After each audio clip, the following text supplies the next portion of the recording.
alívio tirar essa máscara, confesso. Ai.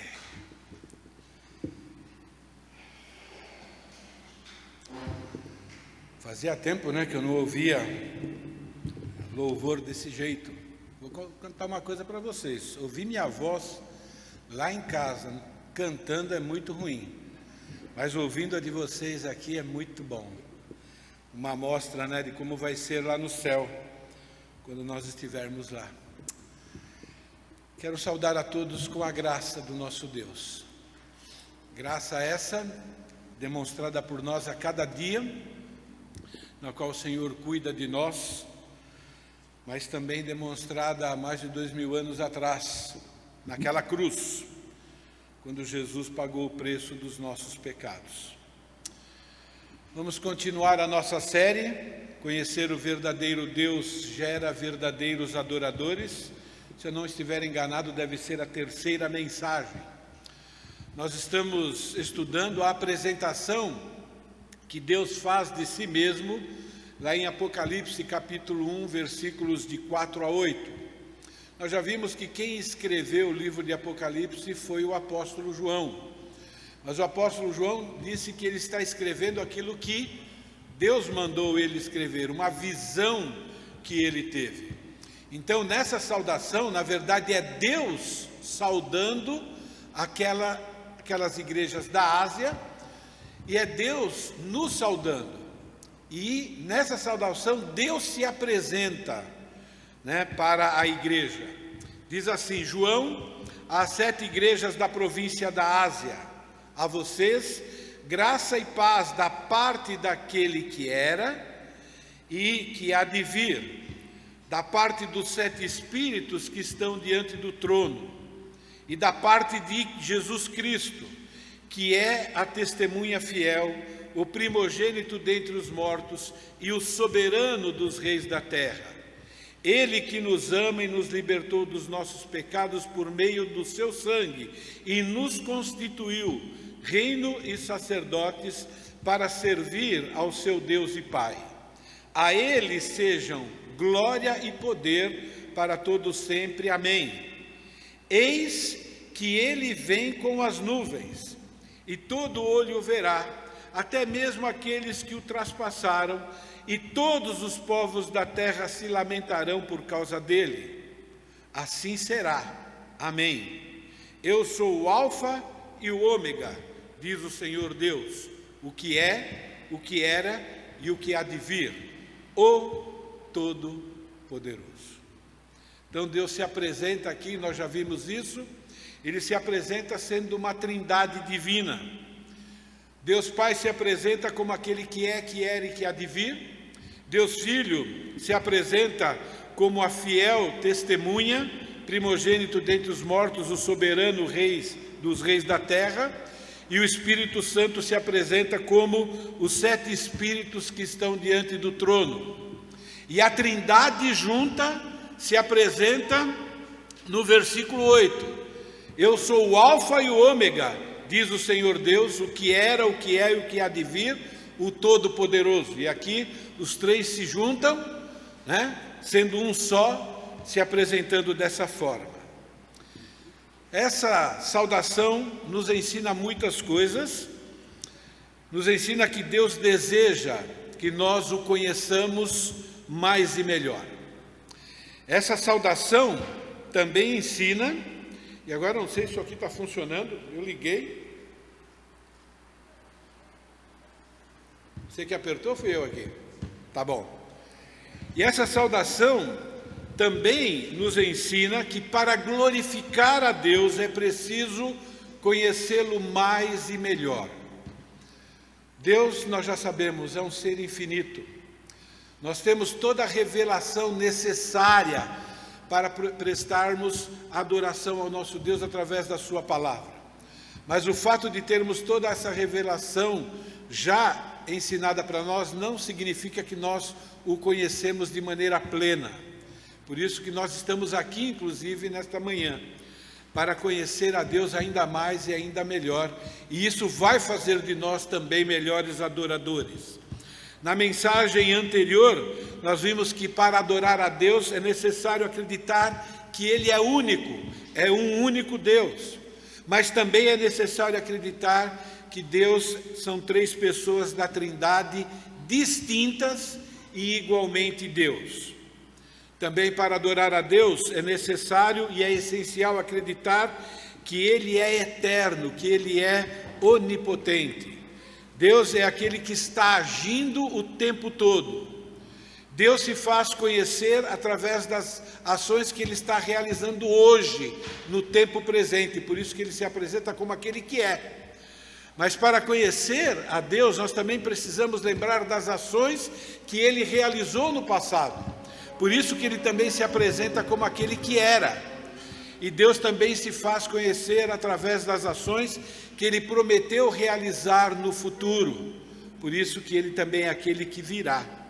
Então, assim como Deus agiu no passado, Ele está agindo agora na vida dos seus filhos e também regendo o mundo.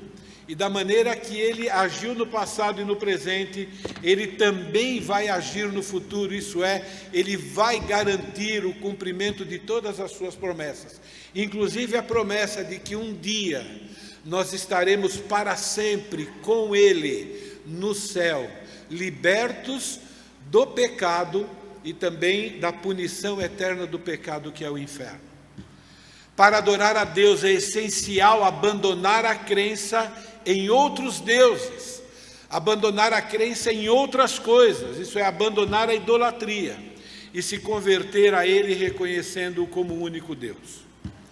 Na mensagem de hoje, nós vamos meditar sobre a apresentação que Jesus, o Deus Filho, faz nessa saudação.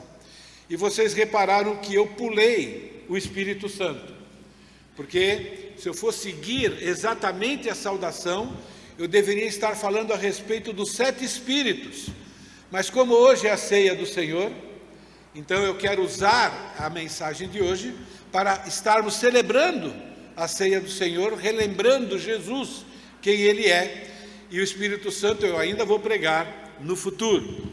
Mas Jesus se apresenta no versículo 5 dessa forma: de Jesus Cristo, que é a testemunha fiel, o primogênito dentre os mortos, o soberano dos reis da terra, Ele que nos ama e nos libertou dos nossos pecados por meio do seu sangue, e nos constituiu reino e sacerdotes, para servir a Deus, ao seu Deus e Pai. Então hoje nós vamos aprender, para alguns, para outros nós vamos relembrar quem é Jesus. Nessa saudação, Jesus se apresenta com 3 grandes títulos. Ele se apresenta sendo a testemunha fiel, ele se apresenta sendo primogênito dentre os mortos, e ele se apresenta como sendo o soberano dos reis da terra. E por ser a ceia do Senhor, a gente só tem tempo para relembrar sobre o primeiro título. Então vocês podem imaginar o que é que falta ainda para a gente aprender, né? Lembrando, irmãos, a ceia do Senhor, ele tem como um dos propósitos celebrar de maneira especial a segunda pessoa da Trindade. Não porque ele é mais importante do que o Pai ou do que o Espírito Santo, não, mas celebrar o que Deus Filho veio fazer em nosso favor aqui na terra. E nós vamos ver hoje que essa obra de Jesus, na verdade, houve a participação de toda a Trindade. Então, nós vamos aprender e nós vamos relembrar, né, quem é Jesus e o que Ele fez por nós. E Jesus se apresenta aqui como sendo, literalmente, conforme a língua original, o testemunho, o fiel. A nossa tradução diz a testemunha fiel, mas ele se apresenta como o testemunho, o fiel. Por quê? Porque o termo testemunha na língua portuguesa não existe no sexo masculino. Por exemplo, se você for diante de um tribunal, prestar um depoimento, vai dizer que agora entre a testemunha, né? E entra lá um homem, né, de 2 metros de altura, largo, mas ele é a testemunha. Mas no original, nós temos aqui o testemunho, o fiel. E essa primeira palavra, o artigo definido o, enfatizado nesses 2 adjetivos, né? No substantivo testemunho e no adjetivo fiel. Enfatiza que Jesus é único, que Jesus não é mais uma testemunha entre muitas como nós somos. Nós somos testemunhas do que Deus tem feito na nossa vida. Mas Jesus é o testemunho ou a testemunha única, especial, que somente Ele pode ser. O artigo definido enfatiza que Jesus é singular, que Jesus não é uma testemunha como nós. Significa, e nós vamos entender isso durante a mensagem, que Ele é único 100% fiel. Ele é único 100% verdadeiro. Ele é único perfeito. Por isso que Ele se apresenta dessa forma. Ele é o único que presenciou com os próprios olhos tudo o que Ele propagou, tudo o que Ele ensinou, tudo aquilo que Ele viu, tudo aquilo que foi realizado pela Trindade Divina.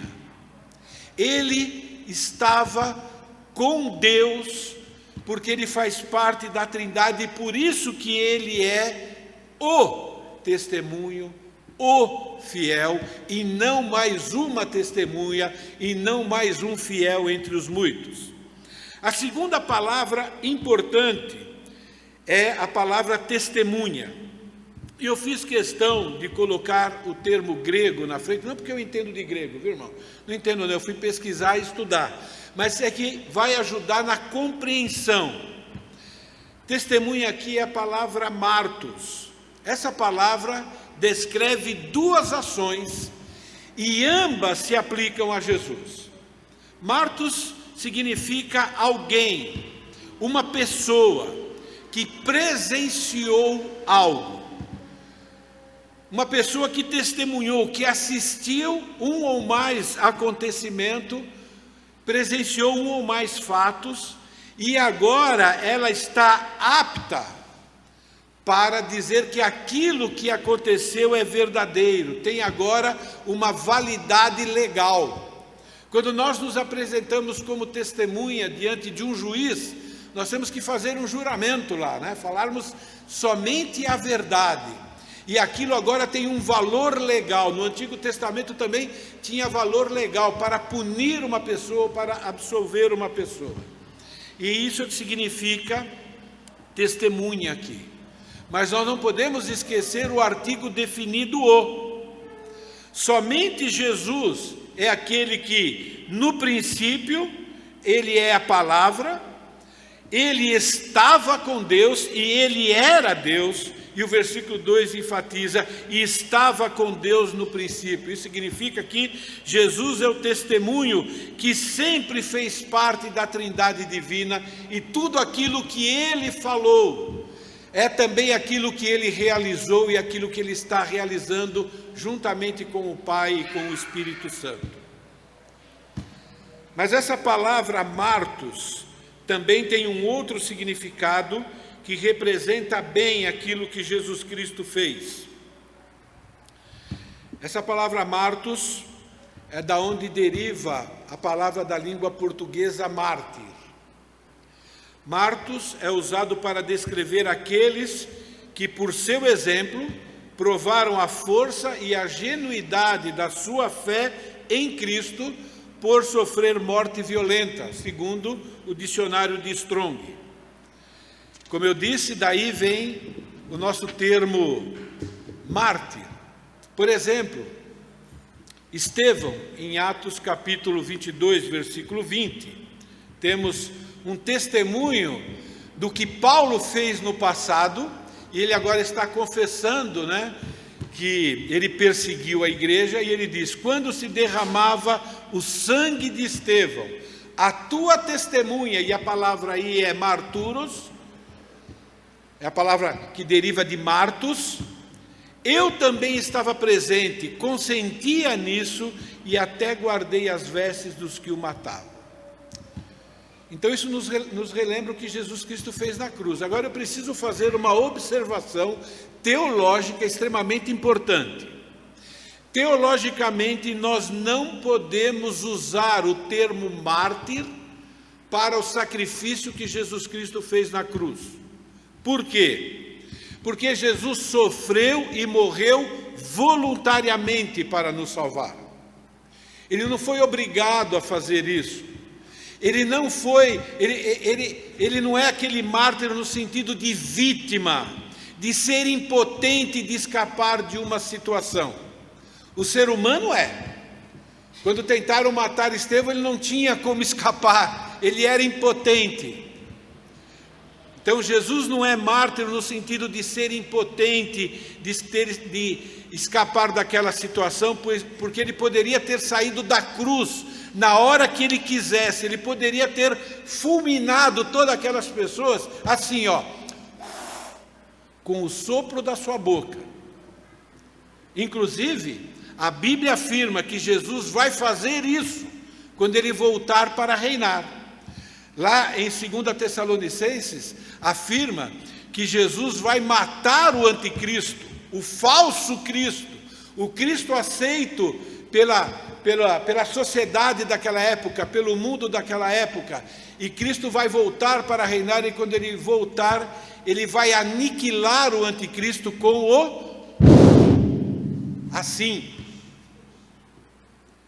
Com efeito, o mistério da iniquidade já opera e aguarda somente que seja afastado aquele que agora o detém.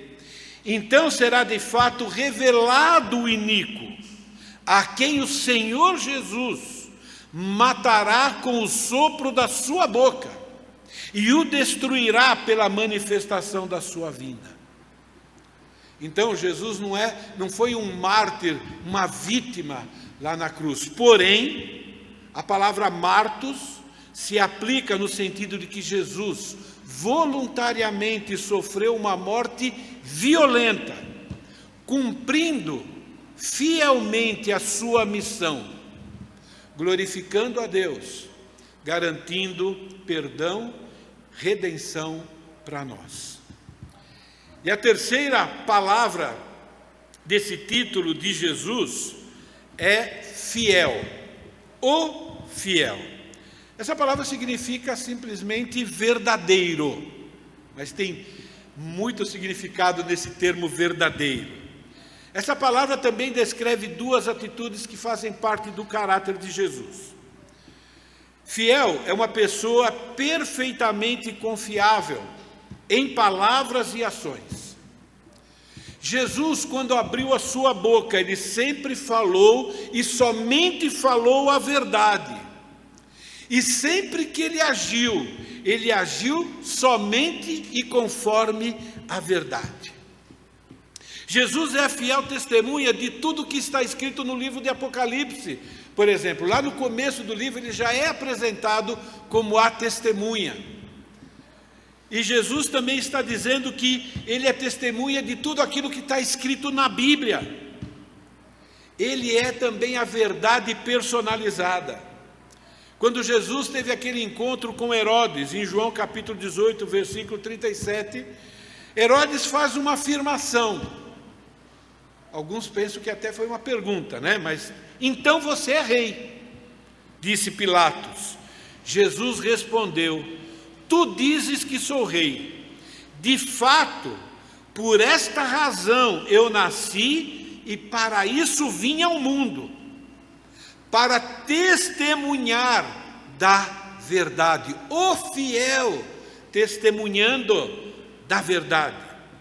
Todos os que são da verdade me ouvem. Se nós estamos aqui, é porque pela graça de Deus Ele nos fez pessoas da verdade. E se você ainda não conhece Jesus como o testemunho, o fiel, é porque você não está conhecendo a verdade. E para conhecer a verdade, você precisa ser da verdade. Podemos e devemos confiar em tudo que Jesus afirma, em tudo que a Bíblia afirma. Podemos e devemos confiar em tudo que Jesus ensina. Podemos e devemos confiar em tudo que Jesus fez, em tudo que Jesus está fazendo hoje, advogando inclusive a nossa causa, e em tudo aquilo que Jesus disse que fará. E Ele vai voltar para reinar. E na ceia do Senhor nós lembramos isso também, né? Até que Ele volte. Em todo o ministério terreno de Jesus, Ele precisou confrontar pessoas que duvidaram que Ele é a verdade, que Ele é o testemunho da verdade, que Ele é o Messias, que Ele é o Salvador. E Ele teve que ficar testemunhando que o testemunho dele é verdadeiro. Vamos ver se eu consigo aqui, tá bom? Aqui, nesse texto,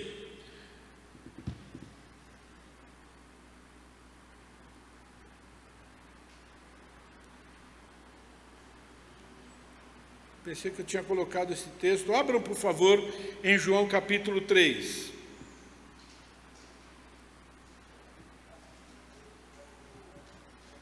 Alguém pode voltar? Deixa aí, está ótimo. Abrem João capítulo 3, porque a gente vai ver alguns outros textos lá. Jesus aqui, ele está diante de um líder muito respeitado, um líder religioso, um dos principais líderes religiosos daquela época. Ele está com Nicodemos aqui.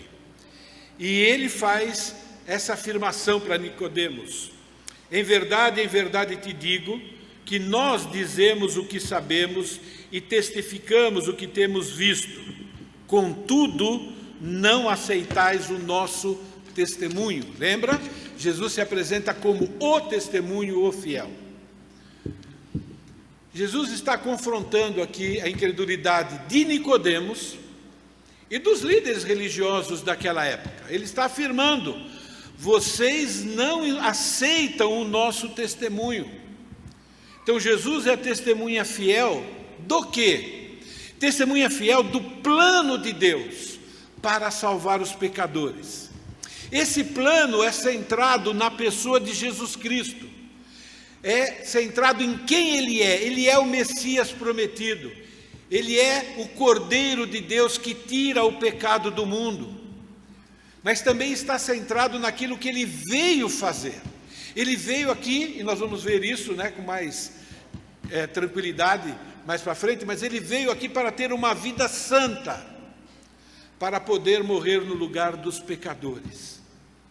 Agora, vocês prestaram atenção aqui no pronome que Ele usa, quando Ele diz: nós dizemos o que sabemos e testificamos o que temos visto? Por que Jesus está usando o pronome nós aqui?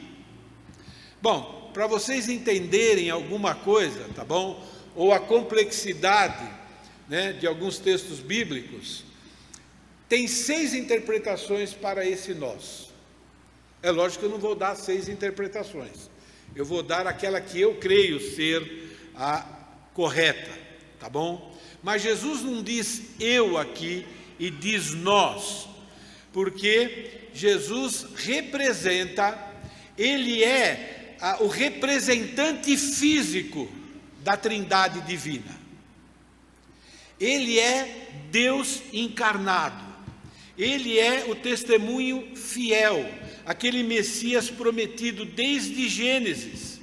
Ele é aquilo que a Trindade, vamos dizer assim, né, na eternidade passada, sentaram e planejaram todo o futuro da humanidade, e Ele agora é o representante dessa Trindade em carne e osso que a gente pode apalpar. E nós podemos ver isso por quê? Porque Jesus fala, por exemplo, do ministério do Espírito Santo na vida dele e na redenção do ser humano, no versículo 5, João 3,5, em verdade te digo, Nicodemos, entende? É o seguinte, quem não nascer da água e do Espírito não pode entrar no reino de Deus. Então ele está falando do ministério do Espírito Santo, conhecido por nós como a terceira pessoa da Trindade. Ele também fala do ministério de Deus Pai e do ministério dele mesmo, Deus Filho, no versículo 17. Portanto, Deus, esse é o Deus Pai, enviou o seu Filho ao mundo, não para que julgasse o mundo, mas para que o mundo fosse salvo por ele. E Jesus está dizendo, eu sou o testemunho, o fiel de que isso está acontecendo agora, que isso é verdade. E Jesus fala de si mesmo, nos versículos 13 até o versículo 16.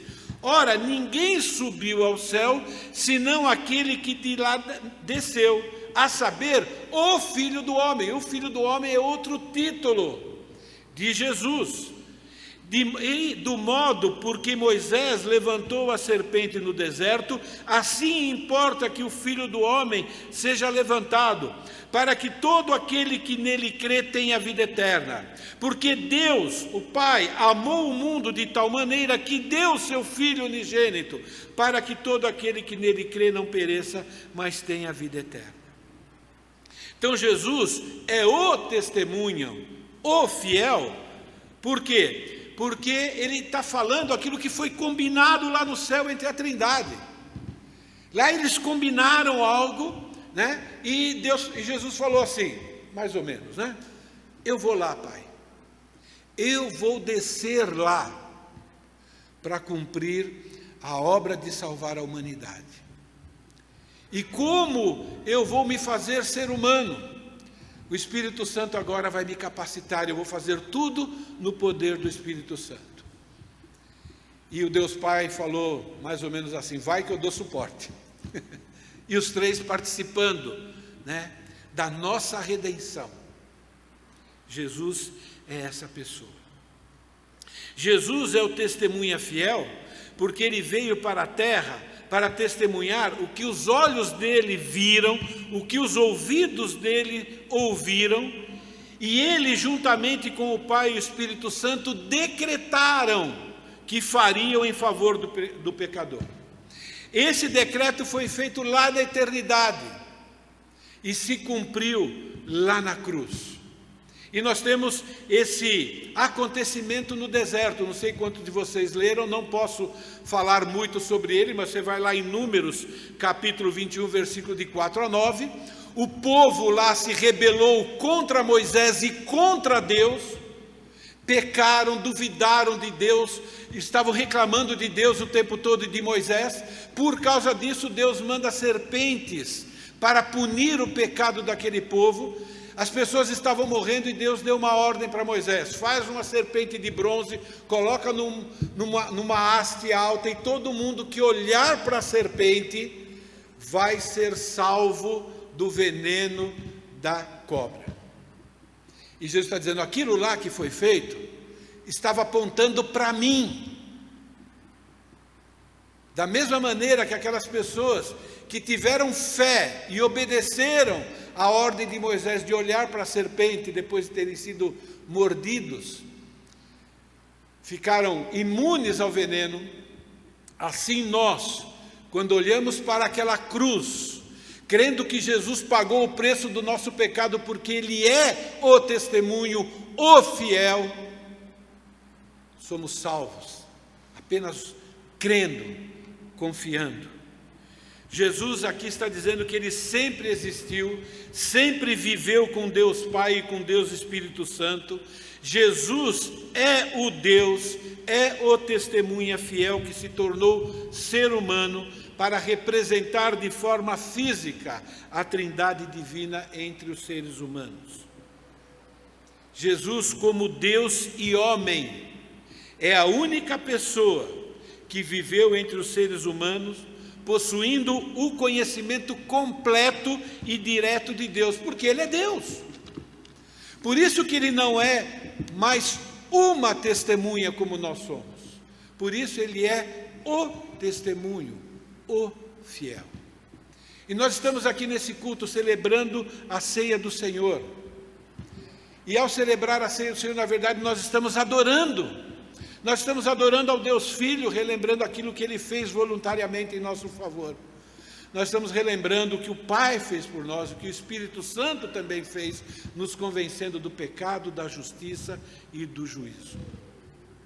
Em Apocalipse capítulo 3, versículo 14, é interessante a repetição desse título, enfatizando a questão dele ser fiel, dele ser verdadeiro. Abram que vocês vão ver. Aqui ele está escrevendo para a igreja de Laodiceia.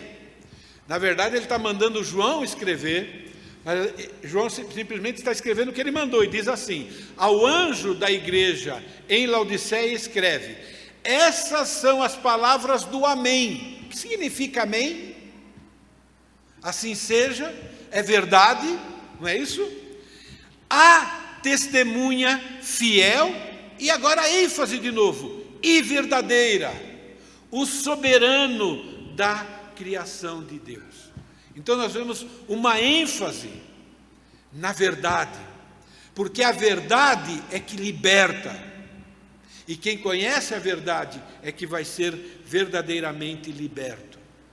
É uma forma de enfatizar aqui nesse título que Jesus é uma testemunha de Deus, de fato, de verdade, não é algo fictício, não é algo imaginário, não é algo simulado, é a verdade.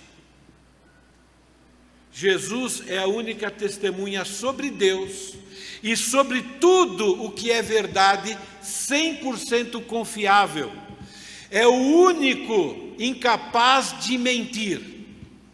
1 Pedro 2,22 confirma isso. Ele, Jesus, não cometeu pecado algum e engano algum se foi encontrado na sua boca. Nada de astúcia saiu da boca de Jesus, nada de engano, nada de fraude, nada de malícia. Esse é o primeiro significado de testemunha fiel, dessa palavra fiel. Jesus é a única pessoa perfeitamente confiável em palavras e ações. Jesus sempre falou a verdade e agiu conforme a verdade. Mas há um outro significado dessa palavra fiel. Significa que Jesus cumpriu de forma impecável, de forma perfeita, com aquilo que ele se comprometeu diante do Pai e diante do Espírito Santo. Ele se comprometeu em se fazer ser humano. Essa palavra fiel, ela é usada para se referir a uma pessoa que desempenha com excelência as suas responsabilidades oficiais. Então ele é o fiel, de novo, representante da Trindade Divina entre os seres humanos. Agora, temos um texto aqui que nos ajuda a entender a profundidade dessa fidelidade de Deus. João capítulo 13, é um dos textos que eu mais amo na palavra de Deus, diz assim: sabendo Jesus que era chegada a sua hora de passar deste mundo para o Pai, tendo amado os seus, quem são os seus? É você, eu, nós, todos aqueles que olharam para a cruz e reconheceram em Jesus o Salvador. Tendo nos amado, tendo amado os seus que estavam no mundo, amou-os até o fim. E a palavra fim aí, aquela palavra grega telos, ela tem dois significados. O primeiro é o significado comum, que nós já conhecemos, tá bom?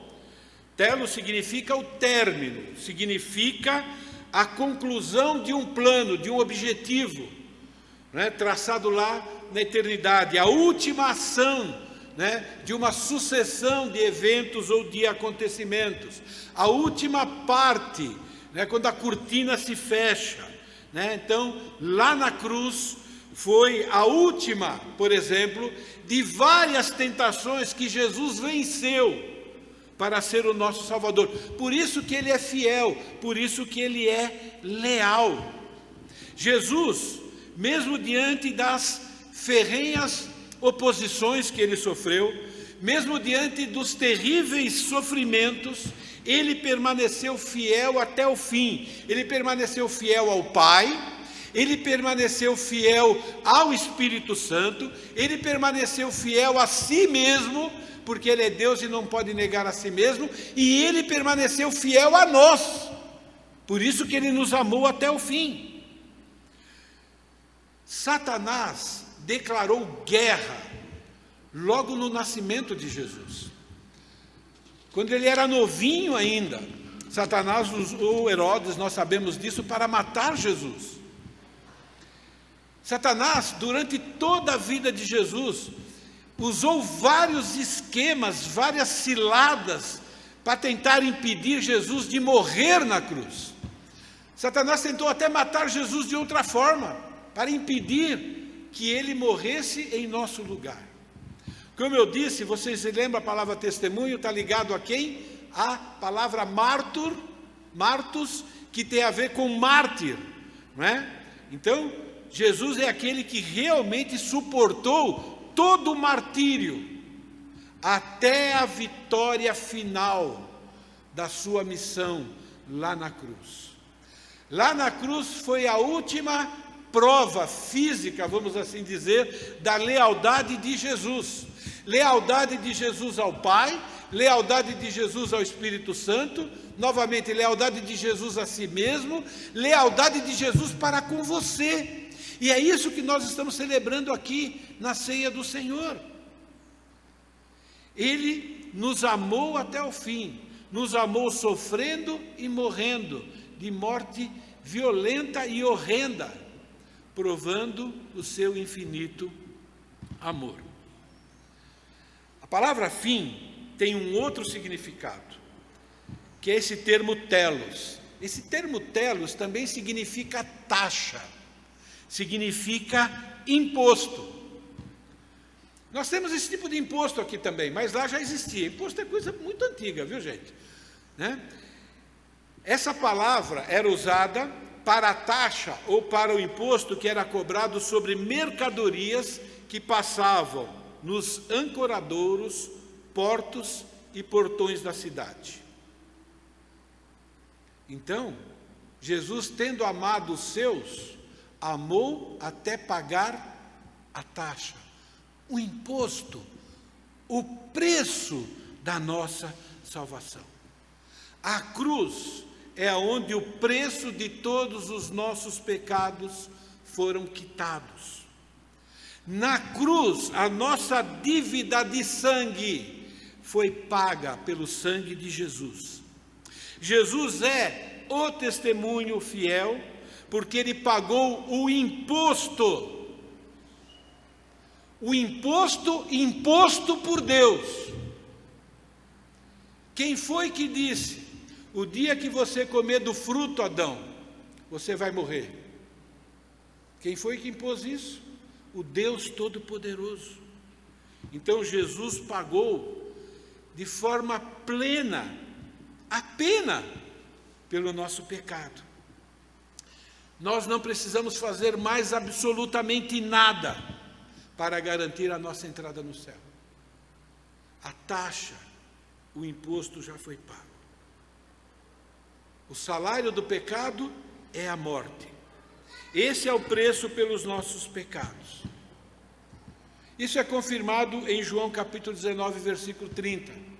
Jesus aqui já está pronto para morrer. Ele diz: tenho sede. Deram vinagre para ele. Depois que ele tomou o vinagre, ele declarou: está consumado. É uma outra palavra, tetelestai, que significa está quitado, está pago. A nossa redenção, a nossa salvação é garantida, não porque nós fizemos algo por merecer, não porque há algo possível que o ser humano possa fazer, não. Nós estamos relembrando aqui que a salvação é pela graça, pela maravilhosa graça, é de graça, não é por obras. Obras não é nem migalha, obras é uma ofensa para Deus no que se refere para a salvação. É glória para Deus no que se refere à adoração. Mas para a salvação, É impensado. Como é que pode alguém crer, né, que algo tão caro, uma ofensa tão grave feita contra o ser mais glorioso do planeta, pode ser pago com alguma coisa que eu possa fazer? Esse foi o preço imposto pelo próprio Deus, pois Ele é o ofendido por cada pecado que cometemos. Deus impôs o preço a ser pago e Deus mesmo, através de Jesus, pagou o preço que Ele estabeleceu. 1 Pedro 1, 18, 19 e 20, sabendo que não foi mediante coisas corruptíveis, como prata, ouro e obra, seja lá qual for, que fosses resgatado do vosso fútil procedimento que os vossos pais vos legaram. Nós adotamos esse fútil procedimento de Adão e Eva, eles são os nossos pais, mas pelo precioso sangue, como de cordeiro sem defeito, sem mácula, o sangue de Cristo, conhecido com efeito antes da fundação do mundo, porém manifesto no fim dos tempos, por amor de vós. É por isso que na apresentação que Jesus faz a respeito de si mesmo, lá no capítulo 5 de Apocalipse, ele conclui no versículo 6, aquele que nos ama, aquele que te ama, aquele que me ama, aquele que nos ama, e pelo seu sangue, nos libertou dos nossos pecados. Reconhecer, relembrar quem Jesus é e o que Ele fez por nós, é uma maneira de glorificar a Deus, é uma maneira de homenagear a Deus. Jesus, Deus Pai, Deus Filho, Deus Espírito Santo, Deus triuno e uno, Ele é o único herói da humanidade, o resto é tudo lenda, é uma ofensa.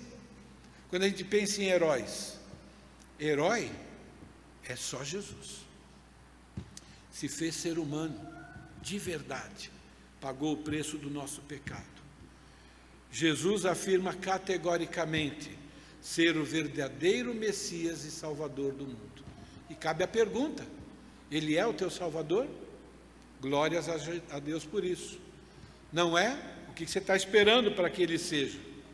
Foi por isso que Jesus afirmou para Pilatos, para isso nasci e para isso vim ao mundo, para dar testemunho da verdade.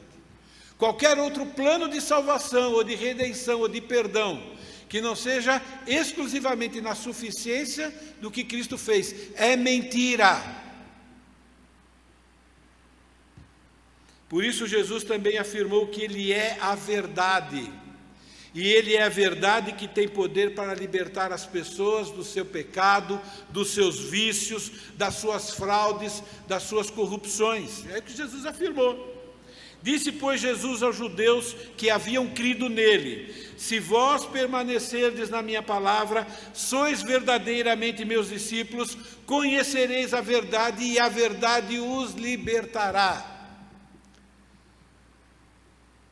Deus nos fez pessoas vitoriosas sobre o pecado, não sem luta, não sem muita oração, não sem tropeçar e ralar os joelhos, mas sempre levantando e continuando a dizer não para o pecado. Jesus é a fiel testemunha de que tudo que está escrito na Bíblia é a verdade, porque Ele vê o Pai e viu o Pai por toda a eternidade. Ele afirmou, ninguém jamais viu a Deus, mas o Deus unigênito, falando dele mesmo, que está junto ao Pai, o tornou conhecido. Tudo isso tem a ver com, Ele é o testemunho, o fiel. Jesus é Deus unigênito, isso é Deus Filho, sempre existiu. Não é como algumas religiões dizem que Ele foi criado, que Ele é um semideus. Não. Ele é Deus igual ao Pai. Ele se tornou conhecido fisicamente. Jesus é a testemunha fiel sobre Deus. O único, 100%.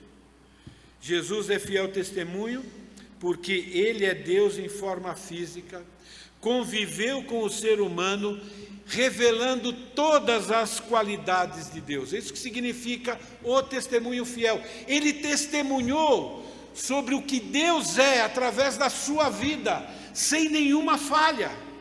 Lembra aquele texto que eu li há 2 semanas atrás? Há muito tempo, lá em Hebreus, 1 e 2, há muito tempo Deus falou muitas vezes e de várias maneiras aos nossos antepassados por meio de profetas, mas nesses últimos dias falou-nos por meio do Filho, o testemunho fiel, isso eu que acrescentei, tá bom? A quem constituiu herdeiro de todas as coisas, por meio de quem fez o universo. Está bem encucado o que significa o fiel, o verdadeiro. Entende por que é que nós celebramos a ceia do Senhor? Entende por que nós somos pessoas privilegiadas? Eu não sei quantos de vocês não se sentem amados por A ou B, por tal pessoa, não me importa, você é amado pelo ser mais importante do universo. Você é amada pelo ser mais importante do universo. Por isso você deve honrá-lo, glorificá-lo e viver para ele. Conhecer o verdadeiro Deus gera verdadeiros adoradores.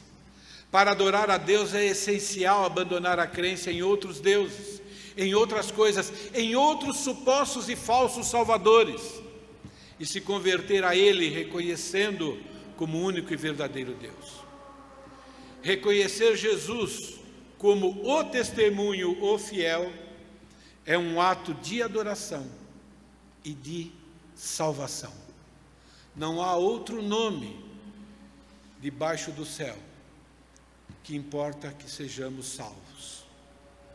E o povo de Deus diz: amém. E se você é pastor Bill, amém, aleluia, amém.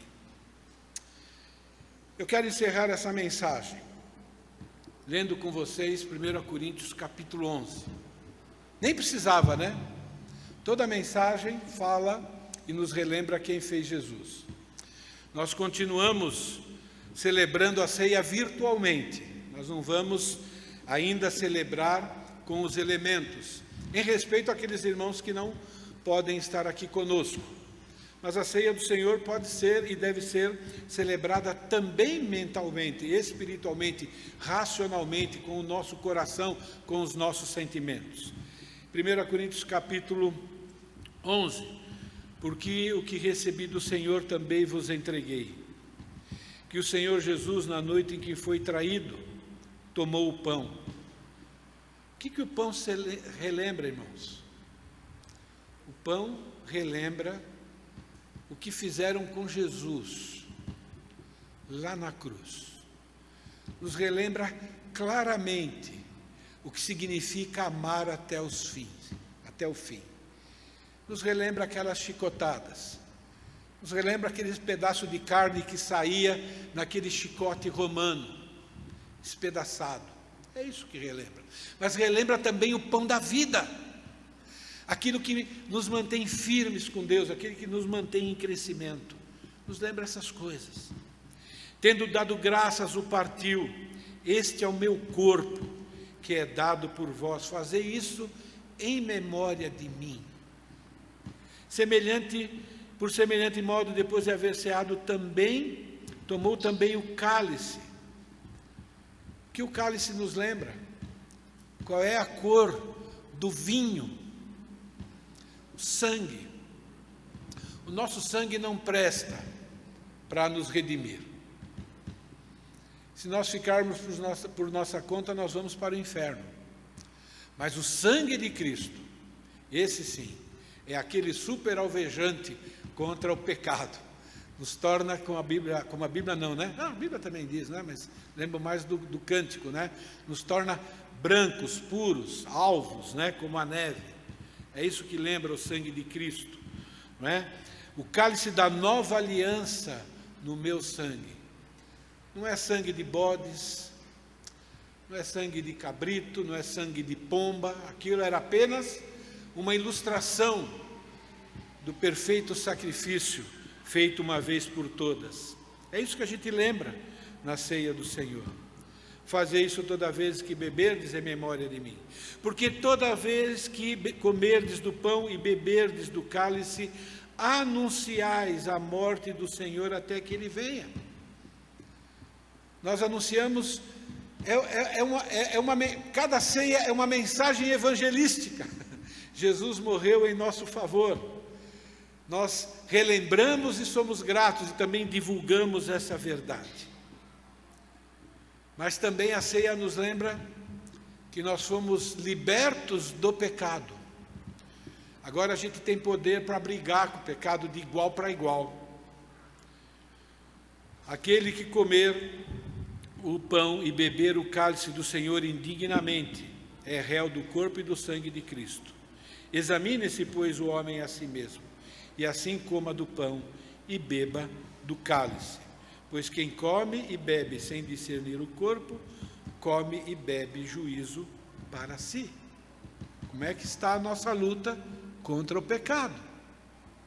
Quando você entrou aqui, você se preocupou ou se ocupou em saber se você estava em ordem, se você realmente fez uma autoavaliação da sua vida, se você realmente está arrependido de pecados que você cometeu, e se você realmente está reassumindo um compromisso de continuar lutando contra o pecado. Isso não é para ser feito só na ceia, mas a ceia é o momento da gente relembrar isso. Somos novas criaturas. Nós não somos o testemunho, o fiel, mas Deus nos tornou uma das suas testemunhas fiéis, como Estevão, que foi testemunha nos dois sentidos. Então, amados, que nós possamos lembrar dessas verdades.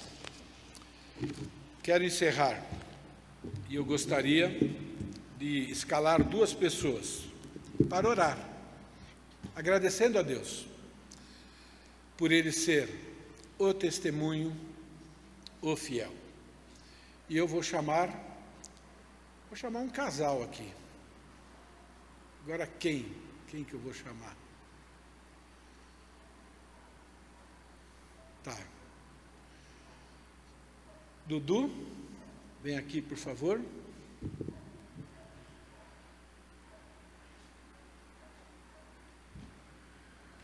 Eu vou chamar alguém casado para ninguém pensar que estou arrumando esposa para você, tá bom? Obrigado. Tudo bem. Ângela, você vem aqui, por favor, junto com o Dudu. Ora agradecendo o sacrifício que Jesus fez por nós, tá bom? Vamos orar. Senhor Deus, sou grato, Deus, porque o Senhor permitiu com que a gente estivesse aqui mais um dia. Sou grato pelo sacrifício de Cristo, morrendo por nós, morrendo pelos nossos pecados.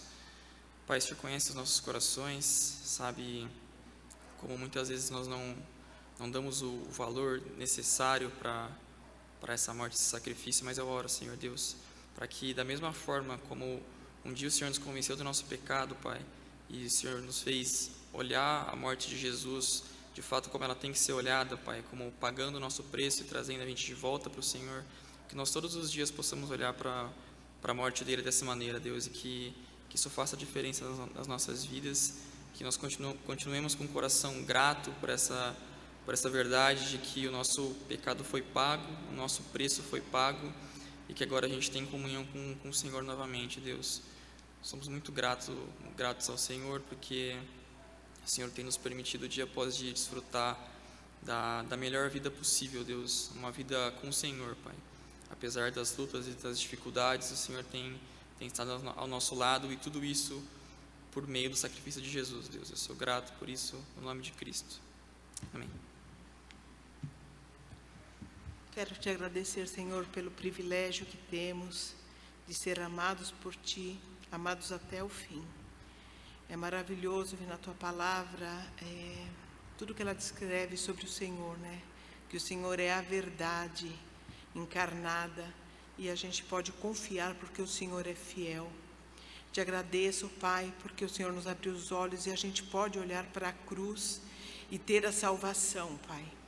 não só a salvação eterna, né, mas a salvação aqui, para qualquer coisa, Pai, que a gente esteja passando, por qualquer dificuldade, por qualquer problema. O Senhor é a nossa salvação e é um privilégio poder olhar para o Senhor, Pai. Eu te agradeço, Deus, por essa igreja, porque aqui a gente pode se reunir ao redor da Tua palavra e crescer no conhecimento de Ti e cada vez mais tornar verdadeiros adoradores. E tudo isso é porque o Senhor realmente nos amou até o fim, até a cruz. Muito obrigada, Pai. Em nome de Jesus. Amém.